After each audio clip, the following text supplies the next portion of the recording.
from the international forward is to be able to jumpstart our own domestic market in terms of the medium to the long term end. My advice would be you don't need to keep the market waiting for so long. The president must speed up in terms of the composition of his team within the shortest possible time to hit the ground running. That's very, very important. Professor Godfred Bachman is an economist and professor of finance at the University of Ghana. That's all for City Business News on Eyewitness News. My name is Inusafu. Up next is Point Blank.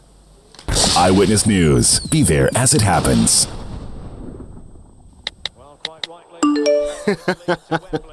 Hey, so as for you, every day you are just pressing your phone. Why? Are they paying you? They are, Oma. Eh? The more I use my MTN, the more points I get. And I can use those points to get airtime, data, and even discounts at shops and restaurants. Hey, so that is why all of you are always pressing your phones. And you won't tell us, so that we too we can enjoy some. Oh, ma. There's always more to enjoy with MTN Rewards. Just keep talking, testing, and browsing all day, every day to collect your points and use it to redeem amazing offers and discounted freebies right away. There's so much available for you. So dial *550# and get your reward today. Let's go everywhere you go. Kweku, have you heard what they are doing on MTN? Where the party there today? Make the holidays unforgettable. Treat your family and friends to a celebration at the African Regent Hotel. Join us daily to enjoy delightful welcome drinks, mouth-watering delicacies, and soothing melodies in a relaxed atmosphere throughout the festive season. All at unbeatable offers. Plus, take advantage of our special holiday accommodations for a complete getaway experience. Come for unforgettable performances this and every Friday at Zong inside the African Regent Hotel from 6 p.m. If you're in need of a modern equipped space for conferences, meetings, events, and parties, call or WhatsApp us on 0268 265 386 or 0302 765 180 to make your reservations today. You can also email us on res@african-regent-hotel.com. African Regent Hotel. Simply Afropolitan. It's time to reset yourself and everything else around you for success in the new year. Tune in to the Effective Living Series 2025 this January on Channel 1 TV and 97.3 City FM. Start your year with insightful discussions and expert tips on personal growth, health, success, and more. From the 6th of January, Joy Apioko and Caleb Kuda engage our guests with various expertise on the Effective Living Series for a comprehensive guide to resetting your life in 2025.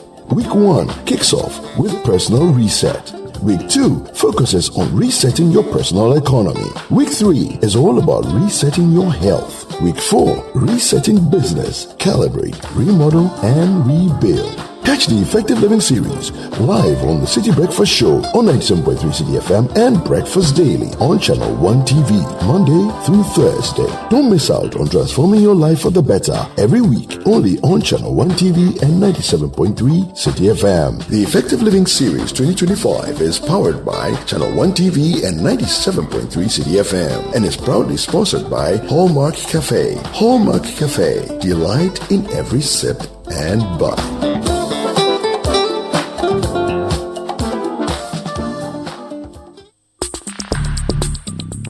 Let your voice be heard on Eyewitness News on Facebook at facebook.com/City97.3, Twitter at twitter.com/City973, and Instagram at instagram.com/City973 with the hashtag Eyewitness News.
Welcome to Point Blank on Eyewitness News. My name is Selom Adonu. 24 minutes to the top of the hour tonight on Point Blank. We host a former second national vice chairman of the New Patriotic Party.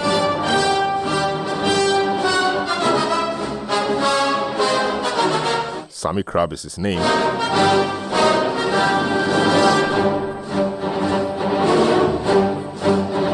He's been around for some time.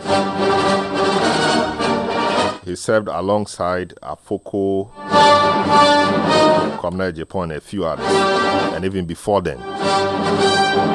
Quite vocal, and he's been proffering some solutions to the party's problems. He's our guest tonight. Hello, good evening, sir. Welcome to Point Blank. Thank you. How have you been? I'm been okay. And where have you been? I've been around. I see. I mean, it's been a while we spoke, really, but it's nice to have you in the studio. The NPP suffered a massive defeat recently, a defeat that many have said is the worst in our fourth Republican dispensation. There was a party that came to power in 2016. I mean, won the 2016 election, came to power 2017 with a lot of goodwill. Where did all the goodwill go to? What happened? Unfortunately, we squandered it. Yeah. How did you squander it? I think, so many reasons though, but I've always said that it all comes down to the fact that we have a very weak party. And when you have a weak party, it cannot call people to order. Weak party means what? Meaning that, first of all, the leadership itself. We elect people. Yeah. Once we elect the people, and I'm talking down, but all the way down, from national to polling station. Is it a recent phenomenon, or it's been the problem? Oh, it's been a problem. I remember when I was Greater Accra Regional Chairman, I recognized that. I recognized that we had an issue where we would elect people, because you elect people by popular vote. Once you elect the person, you need to work on the person, you need to train the person, you need to bring the person up to speed. The person really understands what the job is. Just like your organization, people are not just hired and left just like that. Training and retraining and other things. So in Greater Accra, we did institute a year-long program, training program with Alajete, Odoi Sykes, and Dr. Roger Cranton from Gimpa. They came in, and every other week, there was a plenary session. In between, we had just 5 officers from the constituency, and they were trained on everything from the constitution, so they understand what the duties were, and how they would even relate to MPs, because there were a lot of issues where they just couldn't gel with the MPs, and that would always threaten our electoral fortune. So we had to train them to learn to live with each other. And there were issues of suspicions and things like that, about money issues. So we also took them through some management training on how to balance budgets and how to do balance and then keep the account books so that people can easily audit. And that saved a lot of problems. And then also human relations, human resource management, how they do things. So if you elect people and you don't work on them, then they will lack the capacity to drive your agenda. Let me give an example to the current. There were some very beautiful programs that this campaign brought about, like the Go TV, Get Out the Vote. You can't be a political party without a Go TV program. It was amazing. And then Bo TV, and then Sharpshooters. Unfortunately, because they had not worked on the people, the party was so weak that the personnel, the leaders were so weak. The people didn't have the capacity to carry it through. I also West Wuogon, okay? And then the sharpshooter for also West Wuogon came. Honorable Hussein, former also North MP. And Hussein, yeah. And then what we're trying to do was to get the people, to just kind of understand. Okankwe North, sorry. So he coming in to help the people understand what this whole sharpshooting exercise was about. And then also carry it through. An amazing... But what was the sharpshooting about? Well, sharpshooting was identifying people who they were proud, and then moving them, to go and vote, sort of. Okay. So you are sharpshooting and making sure that you get them out. And it's something that every political party does. But unfortunately, the capacity had not been built for that. So even though they said they started a couple of months before that time, they were not even able to get the people to work. And at the last minute, almost last minute, We didn't even have people to do the sharpshooting. We didn't have people to do the Go TV. Even people to go and sit at the polling station was a problem at Ayaso West Ward. Is it a matter of capacity or it was apathy? They were not happy, there was an issue, so they didn't want to go sacrifice their time and energies for somebody else to come and be a leader and not mind them again. So that is also there. Is that not the case? That was the case. However, let me loop it back to the weakness of the party. Edidija. For those who don't know, this man here propounded the Edidija theory. The Edidija theory here almost every time on the City Breakfast Show. He was the one in 2009. Yeah. 2009, we came to the studio and he propounded that theory. That theory, I tell you, has stood the test of time. Absolutely.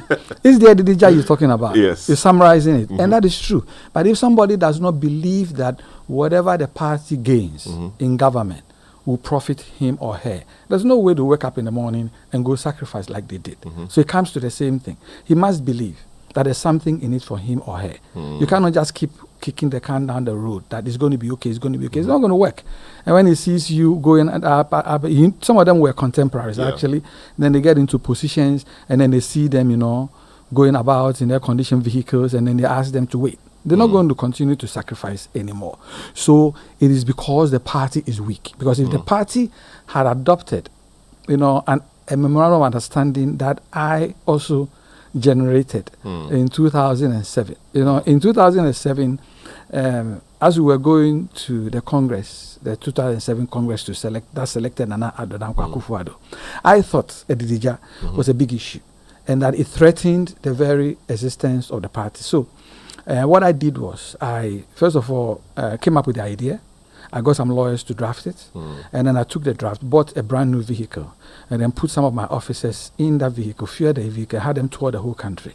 Ajay Suwa, who later became a mayor, was one of them. Michael Wadie, who became third national vice chairman, was one of them. My then secretary organizer, Abeta Faglu, also was one of them, and others. They toured the whole country, and then they made sure that they got people to buy in. People were looking at it and suggesting, changes and additions and stuff like that. So all those things they did that, and after they did that, I also took it and went to my regional chairman, my colleague regional chairman, and then I got them all to buy in.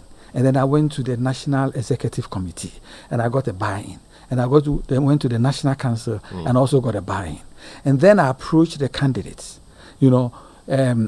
Some of them easily signed, but then candidates or aspirant Nana Addo Dankwa Akufo-Addo initially refused to sign. It's a very interesting story. I'm just mentioning them for you to see. Why did he refuse to sign? He didn't believe in it? He saw me, and I was a very small boy.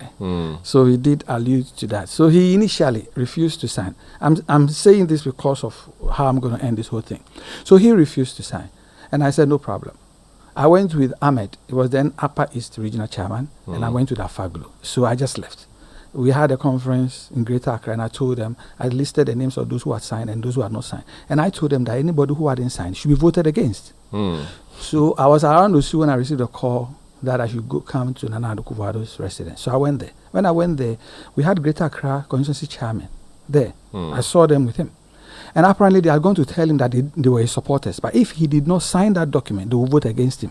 Wow. That's how powerful a party can be. You understand what I mean? So we all came together around the document. Up to this National Council. So Nana Akufo-Addo took out his pen and signed. Wow. So now some of these guys who are parading and people are seeing them as invincible and powerful, the party being strong at that time brought them all down to their level. So I loop it all the way back to the strength of the party. If you organize the party behind an agenda, and what was the agenda? The agenda was that Nana Addo and Alan Chirematin and the rest signed a pact that if they won, at that time, they won the primaries and went through to become president of Ghana, we were going, a certain percentage of ministers were going to be selected by the party. A certain percentage of ambassadors were going to be selected by the party. In fact, all DCEs, MCEs, MMDCEs were going to be nominated by the party, the constituencies or the districts, and then he would use the executive power that we got for him to appoint them. It's a very simple pact. Without us, you couldn't be president. And the whole thing was that if so when he became president, he assigned that part. Well, he didn't become president at the time. Okay. So the subsequent ones, that MOU didn't come up again. And that's the issue. Okay. So beyond that, I said, look, why don't we take this MOU and put it in the constitution? So that I won't have to be there. Anyone who comes through will sign. But some of the people who were fighting against the MOU then thought, okay, now it's our turn. So they made sure it didn't go into the constitution. If it had, we will not probably be in the position we had, because there will be no Edidija. Everybody will be rest assured that there will be inclusivity, even if you don't support a candidate. Because you are a chairman, because you have your quota, because you are an executive, you are a secretary, whatever. When you are generating people, nobody is going to ask whether you supported Alan or you supported Nana or you supported Bawumia or you did not support anyone. It is by virtue of your office. So you are also bringing up names. So everybody is going to work knowing that at the end of the day, they will be participating in at least the selection. You know what I mean? Of people to support the government. Because at the end of the day, when government officers go and mess up, it affects the brand, as we have now. So I will always loop back. Yes, it's a Edidija, but it's because of the weakness of the party. So once upon a time, when the party was very strong, people see as invisible and giants. And I was smaller than I am now. Yeah. Even in age, I was much younger. But it wasn't me they were seeing. They were seeing the force of the party, behind that document. So when the party is united and the executives are strong, because that document, the party instructed, okay, that all the regional chairmen signed. So I signed first. And then the other regional chairman, with the exception of Chairman Bankwai, was in America, Ashanti regional chairman at the time. All the other regional chairmen signed. And so, like Nanado Zone, he signed, and then I think his cousin Hilary Ajima also countersigned at the end of the day. So when you look at the document, you see regional chairman, the National Executive Committee, National Council have come together. Obia and Obia. We don't care who you are, what you're going to be. Without us, you can't be there. If the polling station executives, the council executives can be trusted to select you through the primary process to become president, how can you tell them that you can't consult them for them to help you select ministers? Who is bigger? So that's how I'll loop it back to a weak party. I see. So we're speaking to Sammy Crabbe. He's a former second national vice chairman of the NPP. He's been, discussing with us some of the things he thinks led to the loss of the party in the just ended election. He thinks that the major thing is that the party was weak, and maybe the party is weak. That's what we've been discussing. Yes, talking about the weakness of the party and the elections, your party has constituted a team, the Professor Michael Quay Committee, to go around the country or to collate views from people about what led to the loss of the party. The party's loss at the polls. These are interesting ideas you are proffering. Have you met a group yet? Have they called you? Have you called them? I don't know what the modalities are. Are you planning to meet a group to talk to them on some of these things? Oh, yeah. If I get the opportunity, definitely I will. But these are things they've put out an email address so that if you have things to so I can shoot it to them. No problem at all. These are things that have been circulating. These are things that are known to the chairman himself, Okwe, because I remember we had an interaction. And he himself actually signed on to the MOU. I see. As an aspirant, yes. He signed on to the MOU at the time. So they are very much aware about these things. And these things are existential threats. If people believe that there's something in it for them, if people believe that there's going to be diversity, equality, and inclusivity it has to be systemic. Not somebody telling you that I'll give you a post when I become president. No. It must be systemic. It must be in there. And it is enforceable. You know what I mean? And when you do that, you wouldn't have a problem at all. Let me give you a very interesting example as well. This is Edidija. And you see, I use the word existential. In this election, one of the constituencies that I was supporting, helping, and assigned to was Ashaiman. Can you believe that on the day of the election, 7 a.m., about half of the polling stations, we didn't have polling agents? Wow. How? We didn't. You didn't turn up, or you didn't appoint? They wouldn't do it. So even though we were giving them stipends, they refused.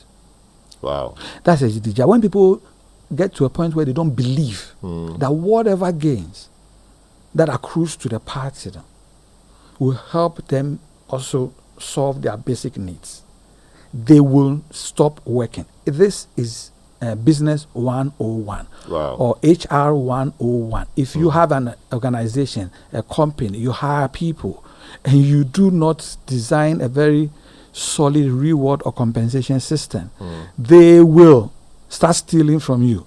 They will start undermining your company. Those who will stay, but others will leave. Is that what you call the duty of care system? Absolutely, the yes. duty of care system, and the reasons you have given are the reasons that you think you make up, or the reasons why this system is absent. I see. So the party is seeking to rebuild. They want to come back, or you guys want to come back in 2028.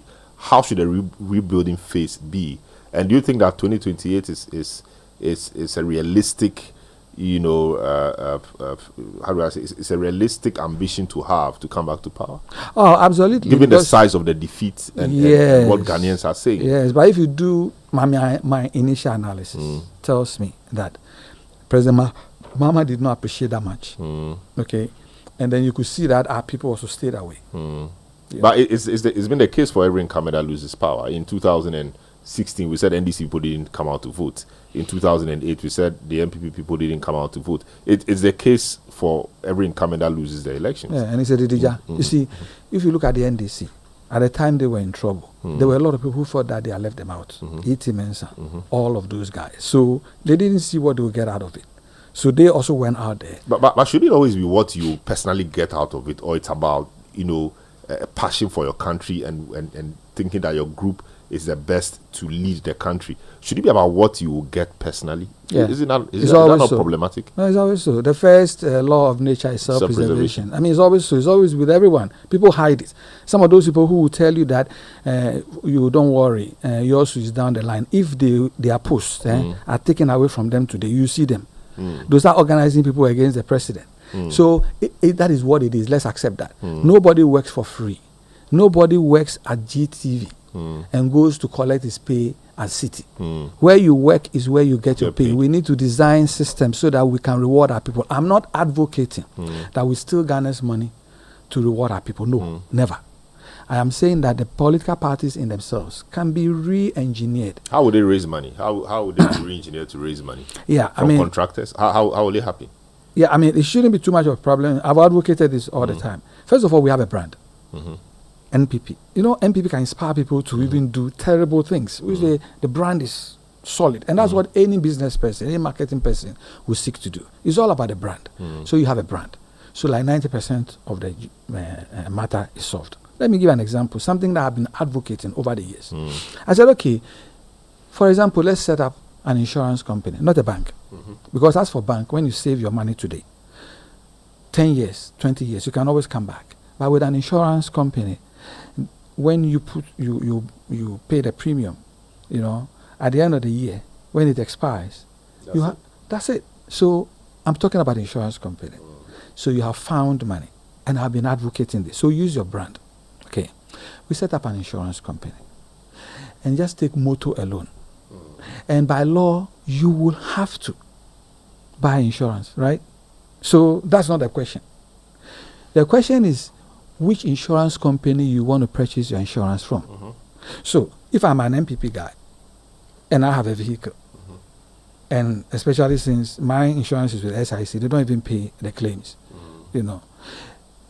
I will give it to NPP, more likely than not.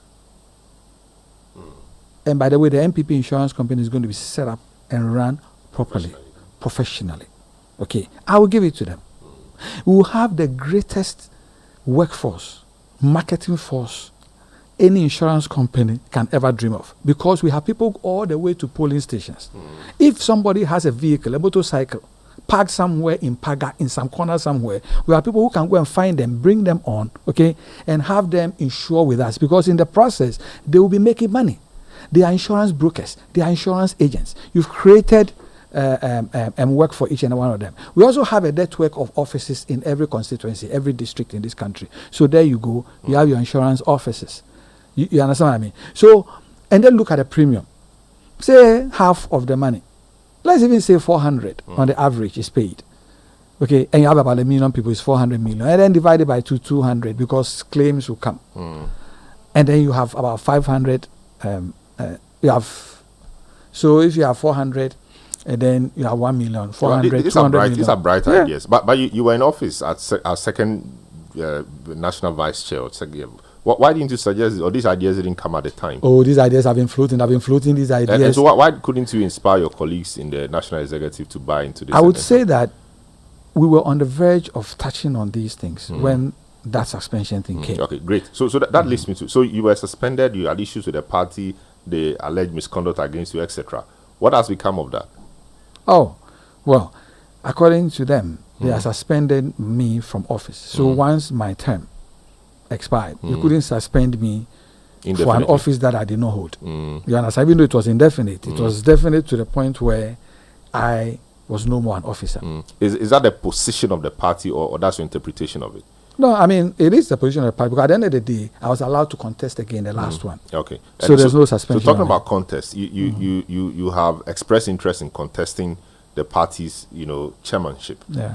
How far with that? I mean, what's the plan? Indeed, the National Council of Elders Chairman Hakwan Usajman has issued a statement saying that all of you should focus on rebuilding the party, and people should desist from campaigning. A number of people are campaigning for various positions. Chairman of National Council is so worried about that. What do you think? What do you think? Well, it was advisory in nature, so I want to thank him. But I think I should be able to express myself to say that. But if it's a collective and this is what we all want to do, let's all focus and do this, so that if the horse is strong and healthy, then whoever becomes a jockey will do well. I mean, the party should be stronger. Campaigning right now may bring division and things. But I'm not campaigning. I have expressed an interest. I said, come 2026, I will want to run as national chairman. There's nothing wrong with that. I'm not campaigning. I have not gone out there talking to executives. I have not done that. People can express that. There are people who are expressing their desire to contest the next primaries. So it's advisory in nature. Thank you very much. But I don't think that I should be gagged from expressing an interest in contesting when the polls are open. Finally, the loss at the polls. Many people think that it was a referendum on Akufo-Addo's record and leadership style, governance, etc. Others also think that it's because you didn't have a good candidate and a good running mate. Where do you stand? Well, I don't know. I haven't done any research to know whether it was a referendum on anyone's conduct or the candidate. But what I know is that if indeed it really was, then it was because the party was weak. If the party was strong, the party would have controlled government. Government would not have been able to do some of the things that people are saying that caused them to vote against government. Because there will be a very strong government-party relationship. And then government can be checked. But government talks about the fact that it had difficulties. There were global issues. COVID hit the whole world. I mean, there was RU war. I'm not sure what the party could have done about those things. Well, basically, you see, I don't think it is about what necessarily happens. It's about the way you conduct yourself, you communicate things to people. So if you hold yourself out in such a manner, that people perceive that you are chopping money whilst you are talking COVID, then it doesn't matter what you say or what the statistics show. It is what they feel. Because corruption is a perception. It's not a reality. When you hold yourself out in such a manner that they perceive that you are Didi and jaying them, they're going to react. You see, I will loop it all the way back to a weak party. If we strengthen the party can hold its government accountable, can check the government. But if you don't, then you have a situation where the party nominates somebody, works for the person becomes president, the person and his family make all the decisions. The party is afraid of the person because the party is so weak, you're afraid that you not get a position. If you have a position, they'll take it from you. People have said that when your party is in office, in power, the president is the leader of the party. No, that's not true. Well, that's not the case? No, that's the NDC constitution. That's why I'm saying a lot of people don't know our constitution very well. In our constitution, the national chairman is the leader of the party at all times. At all times. Now with the NDC, the president is the leader of the party. So when Mama is not the leader of the party, but that is not so with our constitution. But at the point in time when certain people wanted to take advantage of the party, they came up with all these kind of things, and then somehow the public swallowed it, and that was to diminish the power of the national chairman, so they could just flip him off. I see. And so it is not true at all. Because if it was so, those arguments, when Nana Addo became president, he would not have attempted to amend the constitution to make him the leader. If it was so, President Kufuor would not also have attempted in Cape Coast to also amend the constitution to make it leader. Oh, I see. Our constitution doesn't say that. No, it's not true. I see. So, I mean, very finally, before you go, give me your view on the new government. I mean, things they've been doing so far. Oh, it's early days. Very early days, but so far. So far, I mean, I've been looking closely at the nominees. I've been looking closely, and I'm kind of like impressed with the quality of people who are coming. I don't know them personally, but I'm just looking at the CVs. I'm looking at what they're trying to do, the experience. I'm realizing that maybe he's benefiting from his first term, so he's making certain appointments. But the sweetness is in the sweetness is in the eating. Thank you very much. So when we get there, then we'll know whether or not these people have been effective. But so far, when I look at the people who are being brought forth, I think that they on paper, yeah, they look like quality people. Like he's carefully selecting certain people with experience and their backgrounds, and then that's fine. And so we'll see. Early days yet. Very well. So that was the former second national vice chair of the NPP. His name is Sammy Crabbe. He has expressed interest in leading the party in 2026 as chairman. He's been our guest tonight on Point Blank. Thank you so much for doing